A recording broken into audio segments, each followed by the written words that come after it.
Hi, welcome to the Mortgage Minute for Tuesday, August 24th. Okay, so just going through a variety of different headlines this week, and there was a couple of different ones I picked up off the internet. Canada's housing market can't stay hot forever. Home sales tumble. Here's one. New housing lows threaten U.S. recovery. So all this is kind of leading to the fact that there's going to be a slowdown, not a buildup of the economy. The housing market is a huge component of our economy. So if there's a slowdown in sales in the housing market, that's going to soften the overall economy. Now the big question on everybody's mind is September 8th. Mark that down in your calendar. September 8th is the next time the Bank of Canada is going to meet. So the question is, are they going to raise rates, keep it steady? They've raised rates 2 times in a row.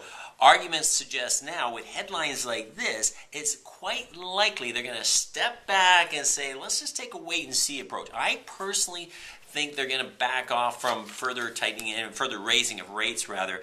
And here's another part. If you've been watching this video blog, a couple of weeks ago I talked about the idea that, we don't know what's going to happen. Now is a good time to take advantage of these historically low rates to lower your debts. And here's a great article that came out. Safeguard your capital. The debt crisis has not ended. It's interesting. It talks about household debt to asset ratio. And this is from David Rosenberg. It says, what the bulls still fail to, what they refuse to see is that we're an entirely new paradigm. There's simply too much debt overhanging the U.S. household balance sheet, which is the largest balance sheet on the planet. In other words, Americans are carrying way too much debt, and that's going to have an ongoing issue in the U.S.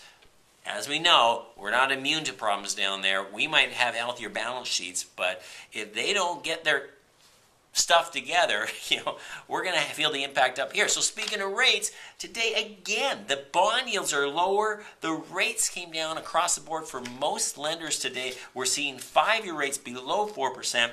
3-year rates at 2.9%. I've never seen 3-year money that low. I still think the variable's better than fixed, but you gotta increase your payments. If you're gonna take variable, take advantage of accelerating your debt reduction so that your payments match what you would have had if you had a fixed rate mortgage, so that when rates do go up and the economy gets better, you will have a lower principal balance. That's the key. Take advantage of today's low rates. There's a great article on my website at peterkinch.com to learn more. Thanks. That's the Mortgage Minute for August 24th.